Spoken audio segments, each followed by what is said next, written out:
नमस्कार मित्रों, history research point में आप सभी का स्वागत है।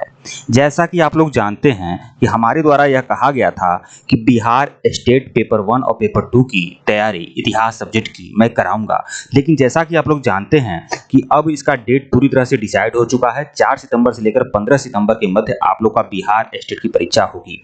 तो अब समय तो नहीं है, लेकिन मैं पूरी तरह से अभी भी प्रयास करूंगा और कि पूरा बिहार स्टेट पेपर 1 इतिहास सब्जेक्ट, पेपर 1 और पेपर 2 दोनों इतिहास सब्जेक्ट में कंप्लीट कराऊं। और उसके लिए एक एक यूनिट में लंबा लंबा वीडियो करके मैं दूंगा। और टेलीग्राम बिल्कुल ज्वाइन करना, जितने भी लोग देख पा रहे हैं सुन पा रहे हैं ध्यान में रखिएगा। पेपर 1 और पेपर 2 के लिए टेलीग्राम बनाया गया है, लिंक डिस्क्रिप्शन में है।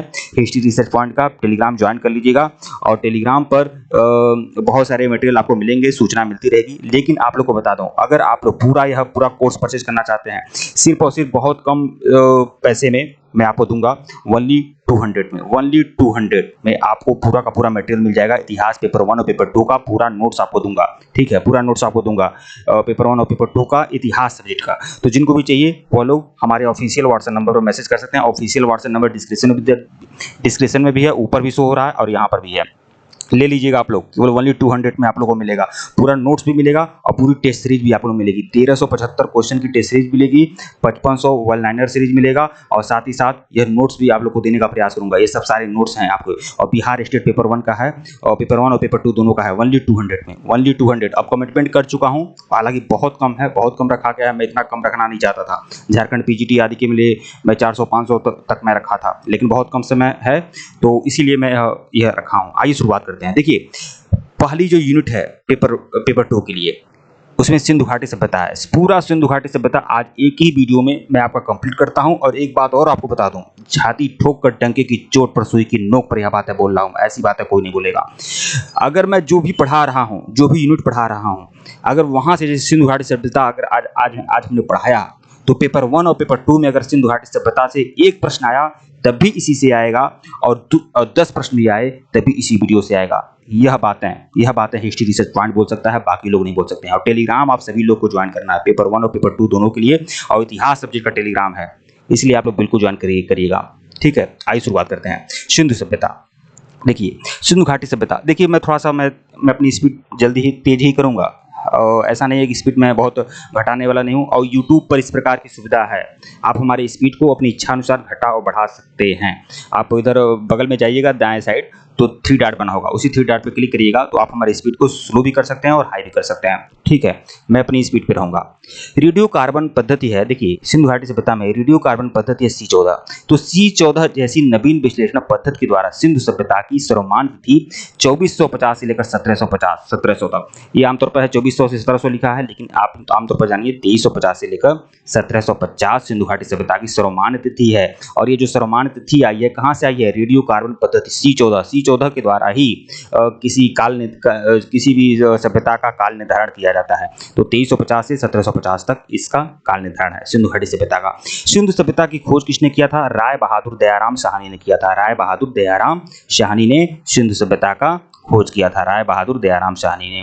देखिए अंग्रेज जो होते थे वह राय बहादुर का उपाधि देते थे, तो जो दयाराम साहनी थे उनको राय बहादुर का उपाधि मिला हुआ था। देखिए यह पूरा पीडीएफ आप लोग ले सकते हैं, हमारे कोर्स को परचेज कर सकते हैं। हमारे ऑफिशियल व्हाट्सएप नंबर पर आप सभी लोग बिल्कुल संपर्क कर लीजिएगा, ठीक है। सिंधु सभ्यता को प्राक ऐतिहासिक अथवा कांस्य युग में रखा जा सकता है। इस सभ्यता के मुख्य निवासी क्या थे?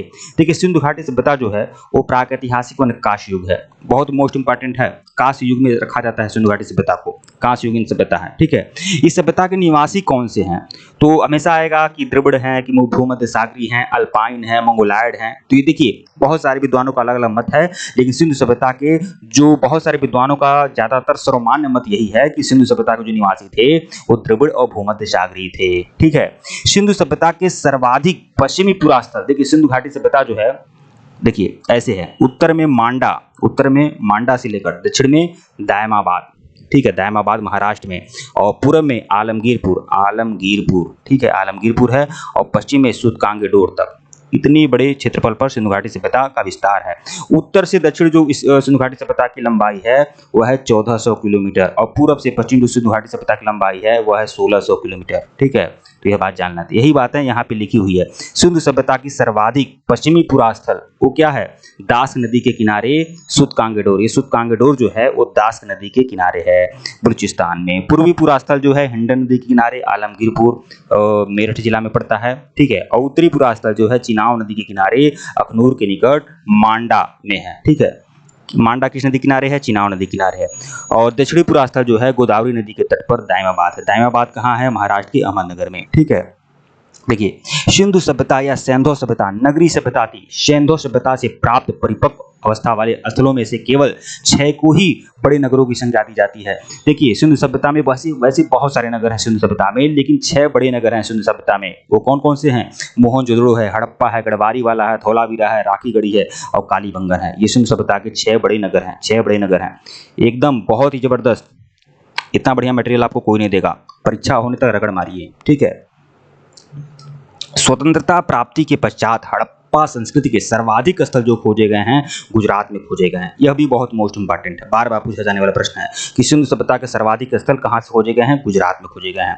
लोथल और सुरकोटदा, ये देखिए लोथल और सुरकोटदा जो है आमतौर पर गुजरात में है। गुजरात में सौराष्ट्र नामक जगह पे हैं लोथल और सुरकोटदा। और लोथल और सुरकोटदा क्या है? सिंधु सभ्यता के बंदरगाह शहर है, बंदरगाह है यहाँ पर, ठीक है।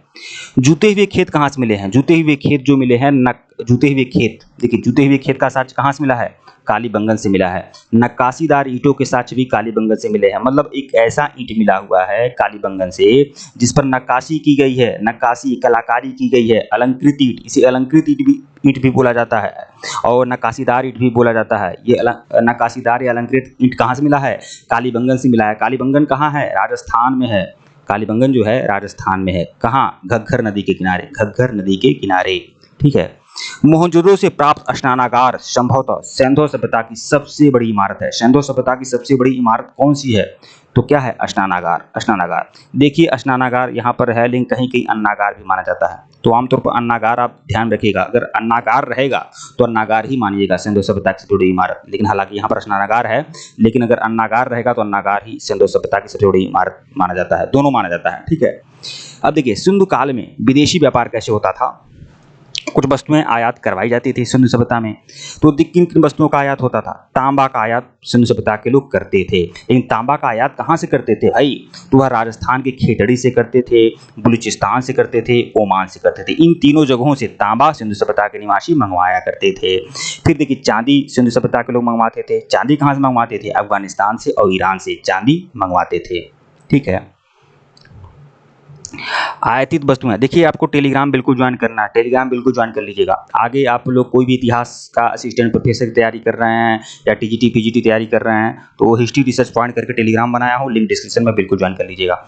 आयातित वस्तुएं, देखिए सोना कहाँ से मंगाया जाता है? देखिए एक बात और बता दूँ, थोड़ा मेरा स्पीड तेज है तो इसके लिए परेशान मत होइएगा, थोड़ा टेक्निकल हैंड बनिए आप लोग। हमारी स्पीड को घटा बढ़ा सकते हैं, वैसा कि मैं बताया हूँ, अपनी इच्छा अनुसार कर सकते हैं, तो मुझे अपनी स्पीड पर चलने दीजिए, ठीक है।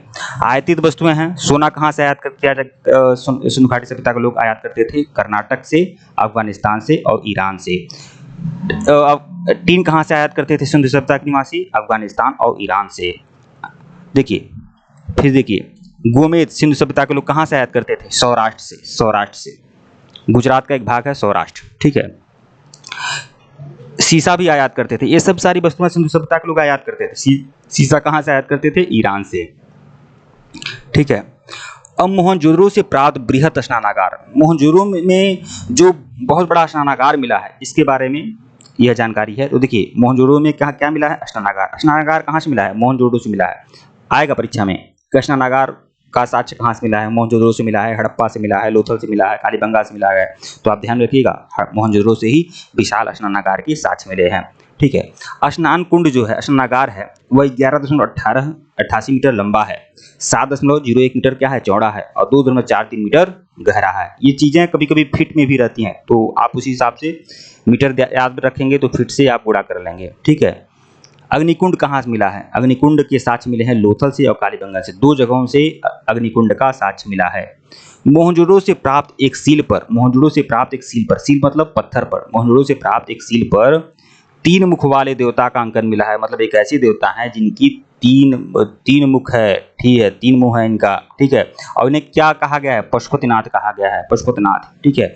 इनके चारों ओर चार जानवर भी विद्यमान हैं, चार पशु हैं।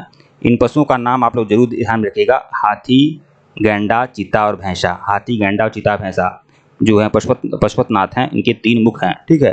देखिए गैंडा और भैंसा जो हैं यह बाईं तरफ है, मतलब पशुपति की बाईं तरफ क्या है? गैंडा और भैंसा, ठीक है। और दाहिनी तरफ क्या है? हाथी और चीता।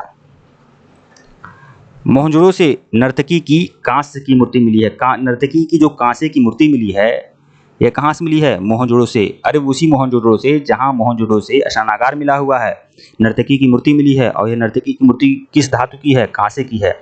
हड़प्पा की मोहरों पर सबसे अधिक एक श्रृंगी पशु का अंकन है।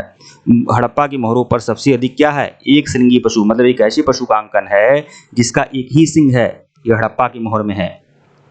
सिंधु सभ्यता की लिपि जो है भाव चित्रात्मक है, भाव चित्रात्मक है सिंधु सभ्यता की लिपि। यह लिपि दाईं से बाईं ओर लिखी जाती थी, दाईं से बाईं ओर लिखी जाती थी। जब अभिलेख एक से अधिक पंक्तियों का होता था तो पहली पंक्ति दाईं से बाईं तथा दूसरी पंक्ति बाईं से दाईं। मतलब पहली पंक्ति क्या होती थी? जैसे मान लीजिए ऐसे दाईं से बाईं लिखी गई, ठीक है। अब दूसरी लिखना है तो फिर यहाँ से यहाँ लिखी गई, फिर उसके बाद ऐसे ऐसे ऐसे करके लिखी जाती थी, ठीक है, ऐसे करके दाईं से बाईं और बाईं से दाईं। सिंधु सभ्यता के लोगों ने नगरों और घरों के विन्यास के लिए ग्रिड पद्धति अपनाई थी। तो नगरों और घरों के विन्यास के लिए ग्रिड पद्धति सिंधु सभ्यता के लोगों ने अपनाई थी। ग्रिड पद्धति मतलब ऐसे सड़कें जो होती थी एक दूसरे को समकोण पर काटती थी, तो एक ग्रिड मतलब क्या होता है? जाल। तो जाल बिछा रहता था। नगर और घर कैसे थे? ग्रिड पद्धति के थे। घरों के दरवाजे और खिड़कियां सड़क की ओर न खुलकर पिछवाड़े की ओर खुलते थे। ये बात जान लीजिए कि सिंधु सभ्यता के जितने भी घर थे उन घरों के जो दरवाजे होते थे, वो खिड़कियां जो होती थी वह सड़क की ओर नहीं खुलती। मतलब ऐसे सड़क है तो आजकल सड़क की तरफ ही दरवाजे का मुख रहता है, लेकिन पहले क्या था? ऐसे करके था, ठीक है। यहाँ दरवाजा लगा हो रहता था, ऐसे करके था, ठीक है। दरवाजे और खिड़कियां जो थी मुख्य सड़क की ओर नहीं थे, वह पीछे की तरफ होते थे। सिर्फ लोथल एक ऐसा नगर था, लोथल ही एक ऐसा नगर था जहां घरों के दरवाजे मुख्य सड़क की ओर खुलते थे। वल्ली लोथल, यही अपवाद था। यहां से प्रश्न आता है, सिंधु सभ्यता में मुख्य फसल क्या थी? गेहूं और जौ सिंधु सभ्यता के मुख्य फसल थे। सेंधववासी मिठास के लिए किसका प्रयोग करते थे? शहद का प्रयोग करते थे। मिट्टी से बने हल का साक्ष्य कहां से मिला है? बनमाली से मिला है। बनावली से क्या है? मिट्टी का हल कहां से मिला है? बनमाली। इसे बनमाली भी कहा जाता है, इसे बनावली भी कहा जाता है। बनावली कहाँ है? हरियाणा में है, हरियाणा में है। बनावली किस नदी के किनारे है? रंगोई नदी के किनारे है, ठीक है।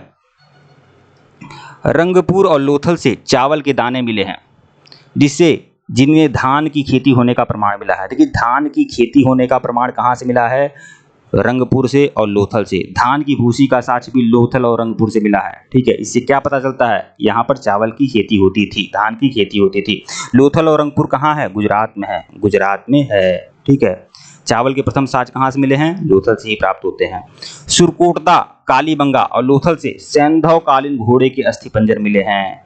मतलब घोड़े का जो अस्थिपंजर मिला है, घोड़े के जो साक्ष्य मिले हैं, कहाँ से मिले हैं? सुरकोटदा से, कालीबंगन से और लोथल से। सुरकोटदा ज्यादा विख्यात है, अगर सुरकोटदा ऑप्शन में है तो सुरकोटदा ही करिएगा, ठीक है। तौल की इकाई 16 के अनुपात में थी। तो तौल की इकाई होती थी वह 16 के अनुपात में होती थी, मतलब 16 के गुणज में होती थी इस तौल की इकाई, ठीक है। मतलब 16 यूनिट का 1 यूनिट हो जाता था, फिर उसका 16 का 1 यूनिट हो जाता था, इस तरह से। यह भी इंपॉर्टेंट है, ध्यान रखिएगा। सिंधु सभ्यता के लोग यातायात के लिए 2 पहिया एवं 4 पहिया वाली बैलगाड़ी एवं भैंसा गाड़ी का प्रयोग करते थे। मेसोपोटामिया के अभिलेखों में वर्णित मेलुहा शब्द का अभिप्राय सिंधु सभ्यता से ही है। मतलब मेसोपोटामिया के जो लोग होते थे वह मेलुहा शब्द का प्रयोग करते थे, और वह मेलुहा शब्द का प्रयोग किसके लिए करते थे? सिंधु सभ्यता के लोगों के लिए करते थे, ठीक है। सिंधु सभ्यता उनके लिए एक अलग देश था, जैसे इस समय है ना अलग अलग देश, वैसे ही सिंधु सभ्यता के लोगों के लिए सिंधु सभ्यता के लिए मेसोपोटामिया के अभिलेखों में मेलुहा शब्द का प्रयोग किया गया है। संभवतः हड़प्पा संस्कृति का शासन वणिक वर्ग के हाथ में था। वणिक मतलब क्या होता है? व्यापारी वर्ग। तो हड़प्पा संस्कृति में किस वर्ग का शासन था? व्यापारी वर्ग, व्यापारियों का शासन था, बनियों का शासन था, ठीक है।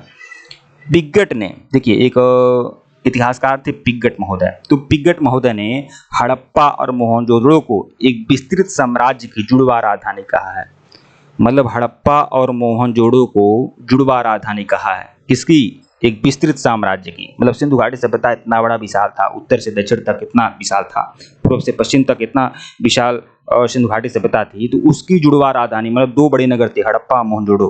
तो हड़प्पा मोहनजोड़ो को विस्तृत साम्राज्य की जुड़वा राजधानी किसने कहा है? पिगट ने कहा है। मोस्ट इंपॉर्टेंट है। सिंधु सभ्यता के लोग धरती को उर्वरता की देवी मानकर उसकी पूजा करते थे।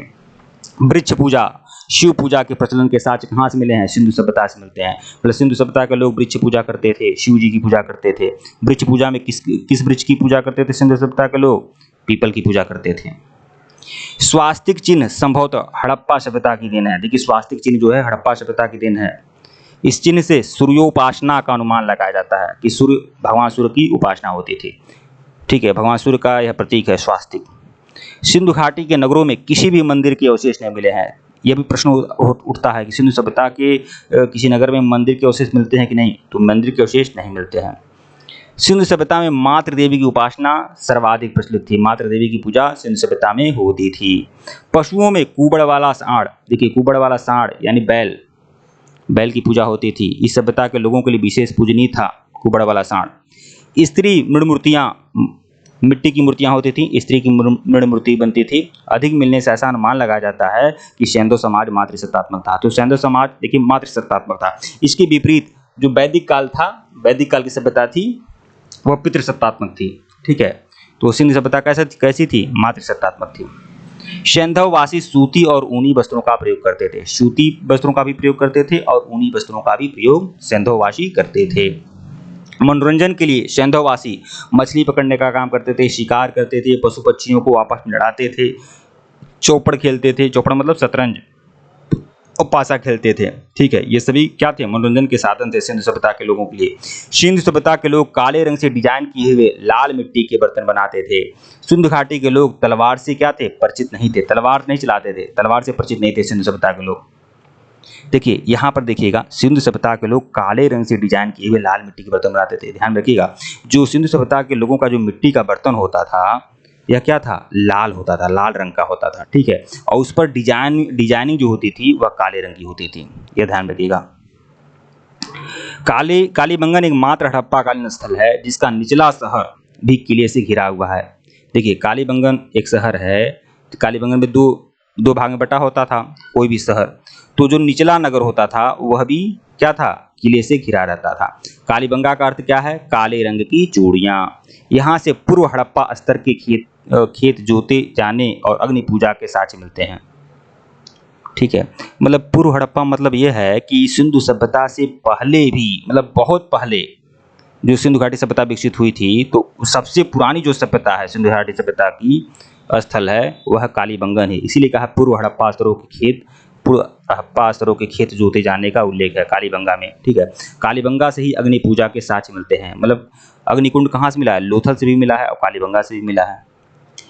पर्दा प्रथा एवं वेश्यावृत्ति सिंधु सभ्यता में क्या थी? प्रचलित थी।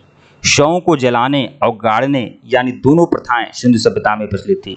हड़प्पा में शवों को दफनाया जाता था। देखिए हड़प्पा में शवों को दफनाया जाता था। मोहनजोड़ो में शवों को जलाने की प्रथा विद्यमान थी, जबकि लोथल एवं कालीबंगा में युग्म समाधियां थी। मतलब लोथल और कालीबंगा एक ऐसा जगह था जहां शवों को दफनाए जाने के भी साक्ष्य मिले हैं और जलाए जाने के भी साक्ष्य मिले हैं।